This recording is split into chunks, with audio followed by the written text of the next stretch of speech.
کہ بالکل اس پہ پابندی لگائیں کہ خان صاحب کی صحت کے حوالے سے بات وہ یا خود کریں، یا جو ابھی انہوں نے آج بتایا ہے سب کو کہ محترم نیاز اللہ نیازی صاحب جی جو بہت ہی ہمارے دلوں کے سب کے قریب ہیں، سب کو میں جب یہ بات کی ہے تو سب جانتے ہوں کہ میں نے کیوں کہا ہے، کیونکہ پرانے خان صاحب کے ساتھیوں میں سے ہیں، ہے بھی میاں والی سے،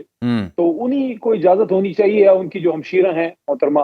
وہ اس پہ بات کریں، ہر کوئی اس پہ نہ بات کرے۔ ہم دیکھیں 1000 اور باتیں ہیں جس پہ ہم بات کر سکتے ہیں، پی ٹی آئی کے نیریٹو پہ بات کریں، مینڈیٹ کی چوری پہ بات کریں، خان صاحب کی رہائی پہ بات کریں، ظلم پہ بات کریں، 26 نومبر کی کلنگ پہ بات کریں، اس وقت الائنس کے ایشوز ہیں، قوم احتجاج کے ایشوز ہیں، صحافیوں پہ پابندیاں ہیں، اس پہ بات کریں، جو انصاف کی سچویشن ہے، جو عدالتوں کے ساتھ کر دیا گیا ہے، اس پہ 1001 مسئلے ہیں جس پہ ضروری ہے بات کرنا۔ تو حساس چیزوں پہ میں سمجھتا ہوں ذمہ دار لوگوں کو چھوڑیں، جو تو تین ہیں جن کو خان صاحب نے ذمہ داری دی ہے وہ اس پہ بات کریں۔ بالکل ٹھیک۔ اب آپ چونکہ اپنے الائنس کی بات کی تو اس سے مجھے یاد ہے جو کانفرنس تھی وہ جن حالات میں ہوئی، مولانا کا وفد آیا، مولانا خود نہیں تھے، اب سلمان راجہ صاحب کو بھی ذمہ داری دی گئی ہے۔ کیا وجہ بنی ہے کہ مولانا اور ان کی جماعت جو ہے وہ اس بڑے گرینڈ الائنس کا اس طرح سے باقاعدہ حصہ نہیں بن رہی، اور اب آپ کی پارٹی خواہش کا اظہار بھی کر رہی ہے؟ What exactly is wrong? کیا وہ ہرڈلز ہیں جو ابھی تک پوری نہیں ہو پا رہی؟ وہ دیکھیں اس طرح کے الائنسز فوری تو نہیں بنتے، اس میں آپ پہلے ورک کرتے ہیں، آپس میں انٹریکشن ہوتی ہے۔ میرے خیال میں یہ جو وفد آیا تھا قومی کانفرنس میں، یہ بڑی ڈیولپمنٹ ہے۔ پہلی بار تحریک انصاف کے کسی پروگرام میں، بیسیکلی تو دعوت شاہد خاقان صاحب کی تھی، میں چونکہ اس الائنس کی جو ہماری طرف سے کمیٹی ہے اس کا ممبر نہیں ہوں، تو مجھے زیادہ ڈیٹیل کا نہیں پتا کہ مولانا صاحب کے ساتھ ڈسکشن کس لیول۔ لیکن علی محمد خان صاحب، آپ مولانا کی سیاست اور ان کے دیگر جو ڈائنامکس ہیں صوبے کے اندر یا پاکستان بھر میں، اس کو سمجھتے ہیں اور اچھی طرح سمجھتے ہیں، کیا شے ہے جو روکے ہے مولانا کو؟ دیکھیں میں اس پہ یہ کہوں گا کہ مولانا صاحب کے ساتھ سیاسی طور پہ تو آگے انشاءاللہ امید ہے بات آگے بڑھے گی۔ میرے لیے خوشی کی بات یہ ہے کہ کافی ٹائم ہو گیا ہے جب سے ان کے ساتھ انٹریکشن بڑی ہے، مجھے اس پہ دلی مسرت ہے کہ ہمارے اسٹیج سے محترم مولانا صاحب کے بارے میں کبھی کوئی غلط بات دوبارہ نہیں ہوئی، اور اس پہ اس سے بھی زیادہ خوشی ہے کہ جو ہمارے لیڈر کے بارے میں بات ہوتی تھی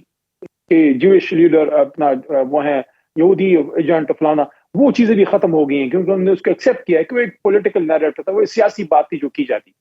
تو اس کا مطلب ہے کہ سیاست میں سے جو انتہا پسندی کی چیزیں ہیں وہ کم ہو رہی ہیں اور بات ڈائیلاگ کی طرف جاری ہے۔ ایک اور چیز کی مجھے دلی طور پہ مسرت ہے اگر ایسا ہو جاتا ہے، وہ یہ ہے کہ جب اگر عمران خان صاحب کے ساتھ مولانا صاحب ساتھ چلتے ہیں، یہ بڑی کامیابی اس لیے ہوگی کہ مولانا فضل الرحمان صاحب جو ہے وہ دارالعلوم دیوبند جو ہندوستان میں ہے، جو ایک بہت بڑی لیگسی ہے جو وہ کیری کر رہے ہیں، پاکستان میں ہزاروں مدرسے ہیں، پاکستان میں اسلامی شرعی نظام اور اس طرح کی چیزوں اور اسلامی ویلفیئر اسٹیٹ کی بات وہ لوگ کرتے ہیں، اسلامی انصاف کے نظام کی بات مولانا صاحب کی جماعت کرتی ہے۔ اور عمران خان صاحب نے جو مدینہ کی ریاست کا کانسیپٹ دیا، یا جو یونائٹڈ نیشنز میں جا کے حرمت رسول صلی اللہ علیہ وسلم کا مقدمہ لڑا، یا ملک میں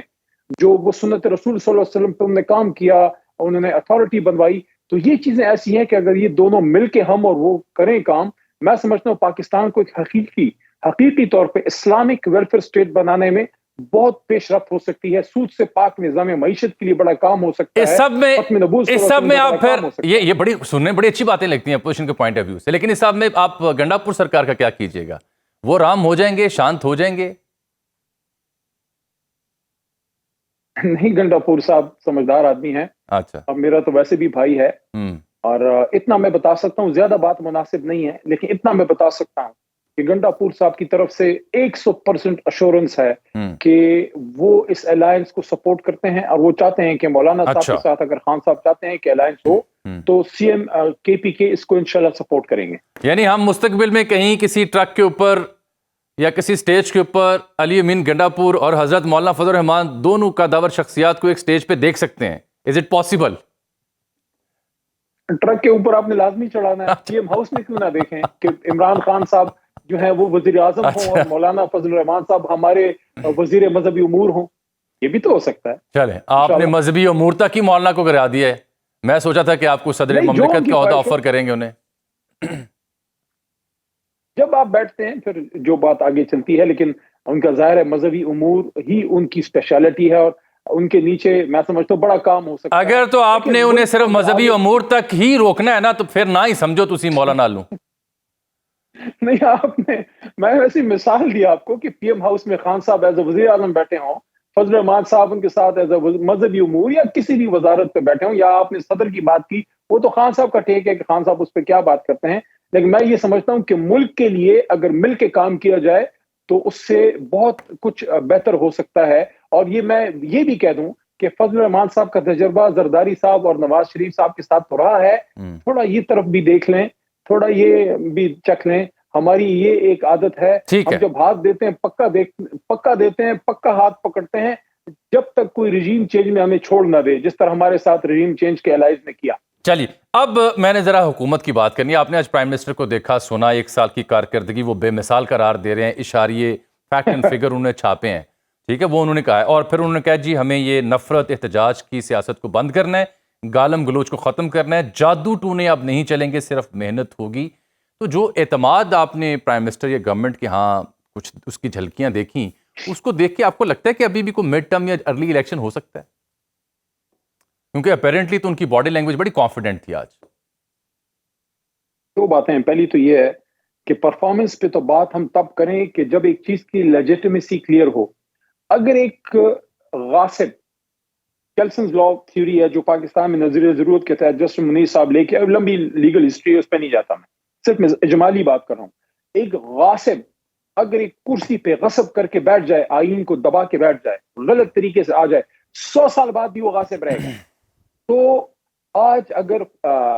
شہباز شریف صاحب یہ بات کر رہے ہیں کہ پرفارمنس یہ ہے، پرفارمنس وہ ہے، پرفارمنس تو آپ کی ابھی میٹر ہی نہیں کرتی۔ سب سے پہلے آپ اپنی لیجیٹمیسی ثابت کریں۔ اس کی مثال میں یہ دوں گا کہ ایک شخص ہے، اس نے ایک یونیورسٹی سے ڈگری لے لی، یونیورسٹی والے بڑا کہتے ہیں ہم نے آکسفورڈ سے بھی ٹیچر لے کے آئے ہیں، ہمارے پاس کیمبرج کے بھی ہیں، ہارورڈ کے بھی ہیں، ہم پتہ نہیں کہاں کہاں سے لے کے آئے ہیں، IIT سے بھی لے کے آئے ہیں، اور یہ اتنا اچھا ہم پڑھا رہے ہیں۔ ان پہ پہلا سوال یہ نہیں ہوگا کہ آپ کتنا اچھا پڑھا رہے ہیں، پہلا سوال یہ ہوگا کہ کیا آپ کی ڈگری اصلی ہے کہ جعلی ہے؟ آپ کے پاس حکومت سے اجازت بات آپ کی اپنی جگہ درست ہوگی حضرت، لیکن کیا کیجیے آج پرائم منسٹر نے آن ریکارڈ ایک بار پھر وہ جملہ بولا ہے کہ ادارے ایک ہی کشتی کے سوار ہیں، یہ ہے ان کی ڈگری۔ دیکھیں میری بات سنیے، یہ بڑے بڑے لوگوں کی یہ 1 پیج کا زوم رہتا ہے، بڑے بڑے لوگوں نے کہا کہ یہ ہماری کرسی بڑی مضبوط ہے، یہ آپ کا بھی دعویٰ تھا، آپ کا بھی دعویٰ تھا 1 پیج۔ دیکھیں میں کبھی بھی کسی سیاسی لیڈر کو یہ شعبہ نہیں دیتا، یہ اس کو زیب نہیں دیتا کہ وہ یہ کہے کہ میں صاف بات کرتے ہیں کہ وہ یہ کہے کہ میرے ساتھ میری فوج کھڑی ہے، فلانا کھڑا ہے۔ فوج آپ کے ساتھ نہیں کھڑی ہوتی، فوج حکومت کے ساتھ، کوئی بھی حکومت ہوتی ہے، فوج کا کام ہے حکومت کو سپورٹ کرنا۔ صحیح ہے، آپ کی طاقت عوام ہے، آپ کی طاقت وہ ووٹ ہے جس پہ آپ آئے ہوتے ہیں، لیکن کیا کریں، شہباز صاحب تو اپنی سیٹ ہارے بیٹھے ہیں۔